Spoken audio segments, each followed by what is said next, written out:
नमस्कार, मैं मोहम्मद फैज़ नकवी सरदार C inter college physics lecturer. बच्चों, आज मैंने आपके सामने पार्ट बी जिसके अंतर्गत क्लास 12th में टॉपिक लिया है लाइट के अंतर्गत है लेंस के अंतर्गत निम्न चीज़ों का वर्णन करने जा रहे हैं। इसमें से काफ़ी सारी चीज़ें क्लास 10 में आप पढ़ चुके हैं, तो क्लास 12 के लिए आइए देखिए। सबसे पहला है लिखा है रेखीय आवर्धन, लीनियर मैग्नीफिकेशन। लिखा है लेंस द्वारा बने किसी वस्तु के प्रतिबिंब की लंबाई तथा उस वस्तु की लंबाई के अनुपात को कहते हैं रेखीय आवर्धन। m बराबर v अपन u या होता है m बराबर i अपन o। अब अगर हम कहें कि रेखीय आवर्धन को u, v और f के पदों में हमको निकालना है, तो जैसा कि आपने पढ़ा हुआ है लेंस के लिए फॉर्मूला है 1/f is equal to 1/v minus 1/u। एक बार इस समीकरण में v से मल्टीप्लाई कर दें और एक बार u से। तो यहाँ पर कर रहे हैं कि अगर दोनों साइड v से मल्टीप्लाई कर दीजिए तो हो जाएगा v/f is equal to v/v minus 1/u। That means v से v कैंसिल हो गया, v/f is equal to 1 minus v/u या v/u इधर ले आइए तो 1 इधर आएगा v/f। v/u जैसा कि आपने पढ़ा हुआ है कितना होता है m बराबर 1 माइनस v/f या m इज इक्वल टू कर सकते हैं f माइनस v/f। ओके। अब जैसा कि मैंने बताया था कि एक बार लेंस के फॉर्मूले को v से मल्टीप्लाई कर दें और एक बार f से। अभी मैंने v से किया था और अब करते हैं u से, तो क्या रिजल्ट आता है आइए देखें। We no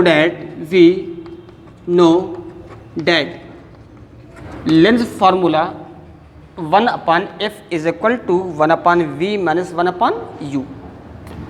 1/f is equal to 1/v minus 1/u। अब हमको मल्टीप्लाई करना है u से, पिछली बार किया था v से। लिख सकते हैं मल्टीप्लाइंग बाई v, सॉरी इसमें u करें बोथ साइड, राइट। लिख देंगे कि u से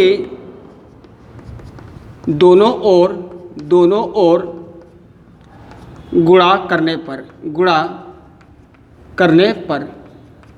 तो ये रहेगा 1/f is equal to 1/v minus 1/u। पूरे में कर दें u से। ओके। अब जब u से करेंगे तो क्या करेंगे, सबसे पहले इस ब्रैकेट को करें ओपन। ये हो जाएगा u/f is equal to u/v minus u/u। Okay. अब जैसा कि आप जानते हैं u से u कैंसिल हो गया, u/f is equal to u/v minus 1। या ये कर दीजिए u/f इधर लाइए माइनस +1 हो जाएगा u/v। इसको कर सकते हैं u plus f/f is equal to u/v। आपको मालूम है v/u इज इक्वल टू होता है m, हमारे पास है u/v, डैट मीन्स कर सकते हैं 1/m। ओके। तो यहाँ पे कर सकते हैं 1/m, that means 1/m। m क्या है, रेखीय आवर्धन। ये u प्लस f/f आपको निकालना है m, तो क्या करेंगे पलट दीजिए, m इज इक्वल टू हो जाएगा f/u प्लस f। ये आपका निकल के आया है रेखीय आवर्धन का फॉर्मूला। बच्चों, जो हमारा नेक्स्ट क्वेश्चन है देखिए लिखा हुआ है पतले लेंस के द्वारा अपवर्तन, refraction by a thin lens. सबसे पहले देखिए एक मैंने डायग्राम बनाया हुआ है, लिखेंगे लेट L एक पतला उत्तल लेंस है जिसके मुख्य अक्ष पर एक कोई बिंदु वस्तु O है जिससे दो किरण आपतित हो रही है। पहली किरण ये टकरा रही है और दूसरी किरण ये सीधे निकल रही है, और अपवर्तन इसका होने के बाद यानी अपवर्तित किरणें हैं, इसका प्रतिबिंब कहाँ बन रहा है, I डैश पर। ध्यान रखिएगा। मानेंगे कि इस लेंस के दो पृष्ठ हैं, इसके पृष्ठ कितने हैं, दो हैं, दो ध्रुव ले लिया P1 P2 है, दोनों की वक्रता त्रिज्याएं R1 और R2 है पहले पृष्ठ के लिए। और दूसरे पृष्ठ के लिए ये जो हमारा प्रतिबिंब है ये कार्य करेगा वस्तु का, जिसका प्रतिबिंब हमको I पर प्राप्त हो रहा है। तो आइए लेते हैं पहले पृष्ठ के लिए। अभी आपने पढ़ा है डेरिवेशन, लिखेंगे we have n upon v minus 1 upon u is equal to n minus 1 upon r. लेकिन चूंकि पहले पृष्ठ के लिए है तो यहाँ कर रहे R1, यहाँ लिखिए पहले पृष्ठ के लिए। अब मैंने बताया था कि जो इसका प्रतिबिंब है, इसका प्रतिबिंब कहाँ बन रहा है, आई डैश पर। यानी फॉर्मूला था n upon v minus 1 upon u is equal to n minus 1 upon r, जहाँ n क्या है, अपवर्तनांक। तो पहले पृष्ठ के लिए R1 ले लिया, u की जगह, ठीक है, u है, और इसका v क्या है, प्रतिबिंब तक की दूरी। इसका प्रतिबिंब कहाँ बन रहा है, v डैश यानी i डैश पर, तो रहेगा v डैश। ओके, अब लिखेंगे कि जैसा कि आपको मालूम है, अब प्रकाश एक माध्यम से दूसरे माध्यम में जा रहा है। क्लास 10 में आप पढ़ चुके हैं। अब करेंगे दूसरे पृष्ठ के लिए। तो जहाँ पर अपवर्तनांक n है वहाँ पे n को ले लेंगे 1 अपान n। ओके, तो यहाँ कर देंगे जहाँ n है वहाँ पे 1 अपान n v डैश। इसका प्रतिबिंब मैंने बताया दूसरे पृष्ठ के लिए, इसका प्रतिबिंब बन रहा है i पर, यानी क्या है, v ये हो जाएगा। अब इसके लिए वस्तु का कार्य क्या कर रही है, ये, यानी v डैश, v डैश। यहाँ रहेगा 1 upon n minus 1 upon R2 दूसरे पृष्ठ के लिए। या अब क्या करेंगे, इस पूरे समीकरण में यहाँ लिख दिए दूसरे पृष्ठ के लिए। अब इस पूरे समीकरण में आप n से कर दें मल्टीप्लाई बोथ साइड, तो रहेगा n 1 upon n upon v minus 1 upon v dash. दोनों साइड n से मल्टीप्लाई कर रहे हैं, n 1 upon n minus 1 upon R2n। n से कीजिए तो रहेगा n से n आपका कैंसिल हो गया, बचेगा 1 अपान वी, समझ में आया। n से किया मल्टीप्लाई, n से n आपका कट गया, बचा 1। यहाँ पे n upon v dash, n से n आपका कैंसिल हो जाएगा, बचेगा यहाँ पर 1, और यहाँ पे n से मल्टीप्लाई करें कितना होगा, n अपान R2। या इसको कर सकते हैं 1 upon v minus n upon v dash, इसमें माइनस लिए कॉमन तो बनेगा n माइनस 1 अपान R2।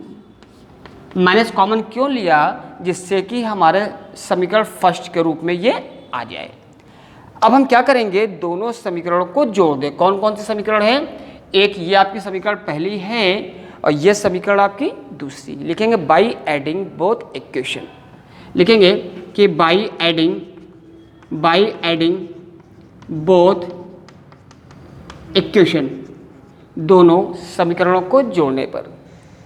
तो n upon v dash minus 1 upon u, इधर आइए प्लस ऐड कर रहे हैं 1 upon v minus n upon v dash.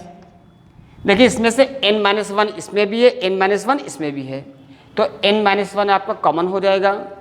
यहाँ आएगा n माइनस 1, बचेगा 1 upon R1 minus 1 upon R2। भाई n माइनस 1 इसमें भी है, मैं चाहूँगा नीचे तक आपको दिख जाए, n माइनस 1 इसमें भी है, तो n माइनस 1 मैंने ले लिया था कॉमन, कितना बचेगा 1 upon R1 minus 1 upon R2। Okay, आइए कैंसिल हो गया, सीधी सी बात है, बचा 1 upon v minus 1 upon u. 1 upon v minus 1 upon u is equal to n minus 1 R1 minus 1 upon R2। Okay, अब आप पढ़ चुके हैं 1 upon v minus 1 upon u is equal to 1 upon f lens के लिए। तो हो सकता है 1 upon f is equal to n minus 1 R1 1 upon R2। ये आपका निकल के आ गया फॉर्मूला। तो अब जो हमारा नेक्स्ट क्वेश्चन है, देखिए लिखा हुआ है लेंस के लिए न्यूटन का सूत्र, Newton formula for a lens. सबसे पहले एक हमने डायग्राम ड्रा किया है। देखिए इसके लिखेंगे लेट L एक उत्तल लेंस है जिसका इसके मुख्य अक्ष पर एक के वस्तु O डैश है, जिससे दो किरण निकल रही है वस्तु से। पहली किरण इसके पृष्ठ पर ए पर टकरा रही है और टकराने के बाद अपवर्तित होती है, जो कि पहली किरण मुख्य अक्ष के समांतर चल रही है और अपवर्तन के पश्चात द्वितीय फोकस से होकर जा रही है।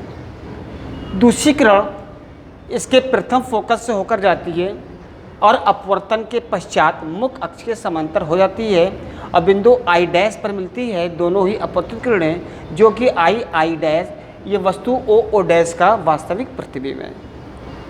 अब सबसे पहले हम देखिए हमारे पास मिल गया है कि एक ट्रायंगल ये है और एक ट्रायंगल ये। ओके, तो बोलेंगे, लिखेंगे in triangle f dash o dash, f dash o dash, और triangle f dash c b, f dash c b. अब देखिए इसमें ये आमने सामने के कोण बराबर होते हैं, आपको मालूम है।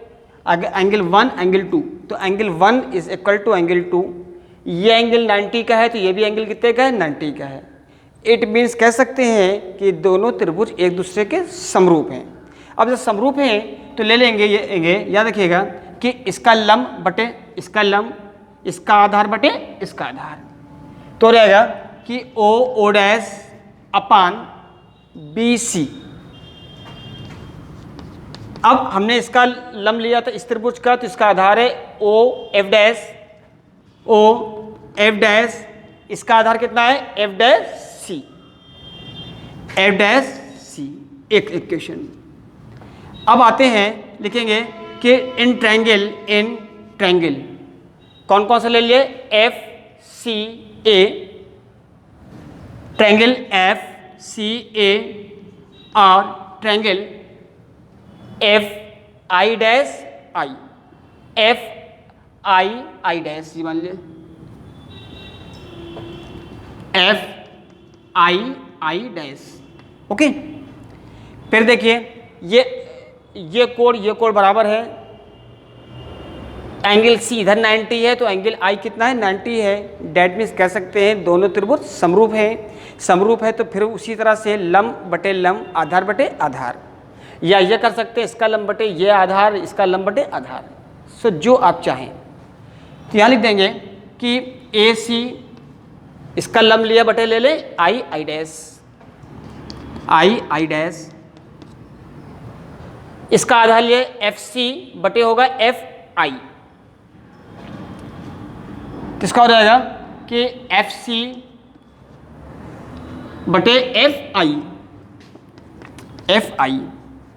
ओके भाई, लंब ए सी बटे इसका लंब आई डैश, इसका आधार था एफ सी, इसका कितना था एफ आई। ओके, अब यहां लिखेंगे कि चूंकि देखिए ओ डैश ये बराबर है ए सी, भाई ओ डैश बराबर ए सी और बी सी बराबर I dash. Okay, and B C is equal to I dash. तो कर सकते हैं जहां पर ए सी है वहां पे हम कर सकते हैं ओ डैश और आई डैश क्या कर सकते हैं, B C is equal to F C upon F I. ये देखिए मैंने इसलिए किया है कि जिससे दोनों का लेफ्ट हैंड पार्ट आपका इक्वल हो रहा है। ठीक, अब एक पार्ट इक्वल हो गया है तो आप इसको चाहे दोनों को डिवाइड कर दें या दोनों को कर दें इक्वल, जो आप चाहें। तो हम यहाँ पर करते हैं दोनों समीकरण को इक्वल। कैसे, आइए देखें। लिखेंगे कि फ्रॉम बोथ इक्वेशन, दोनों समीकरण से। देखिए दिस ये बराबर ये है तो इसका राइट हैंड पार्ट बराबर होगा राइट हैंड पार्ट। लिखेंगे o f dash upon f dash c is equal to F C upon F i. अब देखिए चूंकि उत्तल लेंस है और क्लास 10 में आप जैसा कि पढ़ चुके हैं, जो आपका लेफ्ट हैंड पार्ट है ये मैंने यहाँ पे माना हुआ है माइनस में है और इधर वाला पार्ट किस में, पॉजिटिव है। तो ओ एफ डैश कितना है, -x है, एफ एफ डैश सी कितना है, माइनस एफ है। एफ सी कितना है, एफ है। और एफ आई कितना है, एक्स है।